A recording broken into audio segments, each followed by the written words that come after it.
Who would have thought that mixing one of the most successful franchises in the world with the toe-tapping rhythm of a critically acclaimed indie game would lead to one of the most unique crossovers that I've seen in years? A lot of people, actually. Never did I expect The Legend of Zelda and Crypt of the Necrodancer to team up, yet here we are in 2019 with Cadence of Hyrule, Crypt of the Necrodancer featuring The Legend of Zelda. Good god, that's a mouthful. Today, I'm going to be doing a short review of the title to see whether it's worth the buy-in price and whether you should give it a shot or just pass it along, maybe wait for a sale. So without further ado, let us begin. Cadence of Hyrule, first revealed at the March 20th, 2019 Indies Showcase, took the gaming world by storm with the reveal that Crypt of the Necrodancer, an extremely popular roguelike that used a rhythm-based gameplay, would be merging for a crossover with the iconic Legend of Zelda franchise. This was big for multiple reasons, as aside from the Oracle games and Minish Cap, which were developed by Capcom, the last big indie Zelda titles were the Philips CDI games, and the less said about them, the better. So, seeing that Brace Yourself Games had managed to get the rights to use Zelda properties in their upcoming game was a genuine shock, and what a perfect fit! Of all of Nintendo's IPs, the Zelda series arguably has the most diverse and exciting soundtrack of them all, and with Necrodancer's music-based gameplay, Cadence of Hyrule comes with an extensive library of remixed tracks from Zelda's history to listen to. From Link's Awakening's Telltale Heights, to the Gerudo Valley theme from Ocarina of Time, to the Great Sea from Wind Waker, and so much more.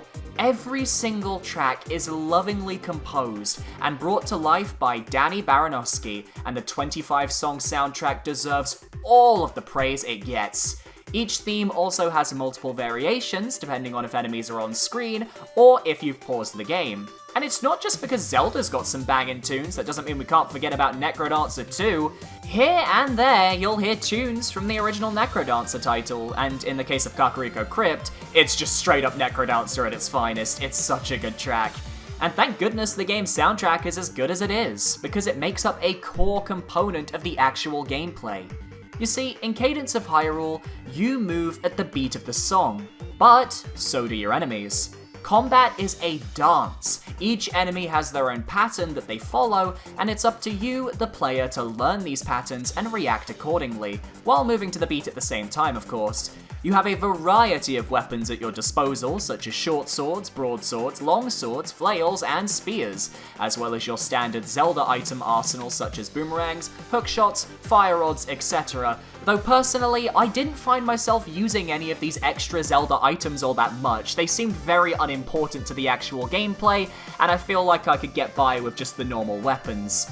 Each of the 5 main weapon types also has a different style of attack, and choosing the right weapon for the right area is crucial to ensuring you move correctly to the beat and take out your enemies effectively, because the more enemies you kill without missing a beat or taking damage, the more powerful your beat meter gets on the bottom screen, which can reward you with better items and more diamonds for clearing all the enemies on a screen.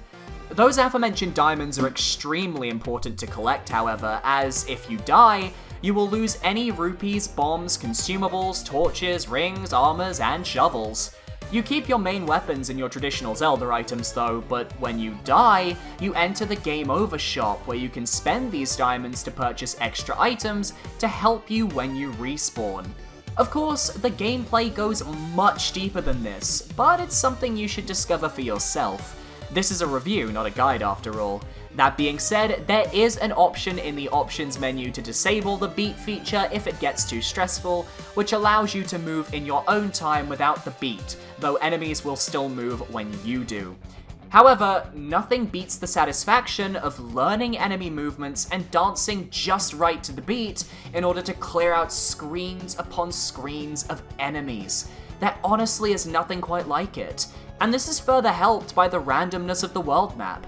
Every new game, the world is randomized, so a majority of the screens you come across will be different each playthrough.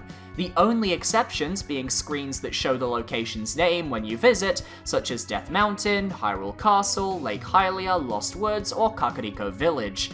This gives Cadence a good heaping of replayability, and due to its fairly forgiving game design, the experience isn't difficult like some might think at a first glance. The game doesn't hold your hand at all, but naturally upgrading equipment and clearing screens, plus the extremely handy Sheikah tablet warp system makes traversing the overworld a piece of cake, and if you do die, said Sheikah tablets can be used to respawn you at any active ones you have found. For those wanting a more traditional Crypt of the Necrodancer style vibe, look no further than the dungeons of the game. Unlike the overworld, dungeons are completely in the same style as Crypt, featuring tons of enemies, various different rooms, a shop on each floor. Though unlike Crypt, this game actually does have somewhat challenging enemy rooms marked with skulls that contain tough battles that need to be won. Each dungeon also has a boss fight at the end, and any Zelda fan will get a chuckle out of these battles. They were personally the highlights of my playthrough, and I loved them all. The base Skatamos Knights, Glockenspiel, these names are amazing. It's a shame then that where the game falls short for me though, is its story. From the moment we first saw this game, it was marketed as this big crossover, and gameplay-wise, sure, it does that brilliantly. But from a story perspective, the crossover is a little bit weak. You start the game as Cadence, who has just appeared in Hyrule, you meet a fairy called Trill, complete a short tutorial, and then you get to choose whether you want to visit Link or Zelda. Whichever one you pick will then be your playable character for the majority of the campaign, but as for Cadence, she just ups and leaves. She doesn't stick around and serves mainly as this game's old man in a cave, which is a far cry from who Cadence actually is. In the lore, she was summoned to Hyrule to help save their world, yet you don't get the opportunity to really play as her until the very end of the campaign, and by that point you're going to be comfortable with the character you're already playing as. I do applaud the ability to play as either Link or Zelda though, with you being able to unlock the other character via story progression later down the line, and you do need to unlock the other character before you take on Hyrule Castle. Link is armed with his trusty shield and spin attack, while Zelda has the powers of the goddess on her side. I personally prefer Link, technical characters like Zelda just aren't my cup of tea, but overall which character you pick doesn't matter too much. Combat plays very much the same, characters use the same weapons, and I also have a slight issue with this game's villain, Octavo. We hear about him in the opening cutscene, but we don't actually see this character in-game until the first dungeon boss we encounter. Octavo isn't built up to be this grand villain. He doesn't do anything with his power. He just creates the bosses we face in the game, and then we fight him towards the end. I wish we got more Octavo and Cadence just in general. Once you beat the game, there are heart containers and little mini-games you can find in Hyrule, not to mention a secret unlockable character that I will not mention here, but they provide that experience that only true Necrodancer masters will be able to conquer. My only other issue with this game is its price. I won't lie, despite the Zelda brand, I feel like the £22 I spent on the game was a little bit too high. I bring up titles like Undertale and Hollow Knight often when I think of indie games that give you a lot for a very cheap price, and I feel like Cadence fits more in the £15 to £19 range, but obviously brand recognition inflates the price ever so slightly. Because the game is also very quick to finish, with the main campaign clocking in at around 5 hours for novice players, which would be even faster to complete if you're a Necrodancer player who's experienced with the game. I just wonder if people will get their bang for their buck with the gameplay itself.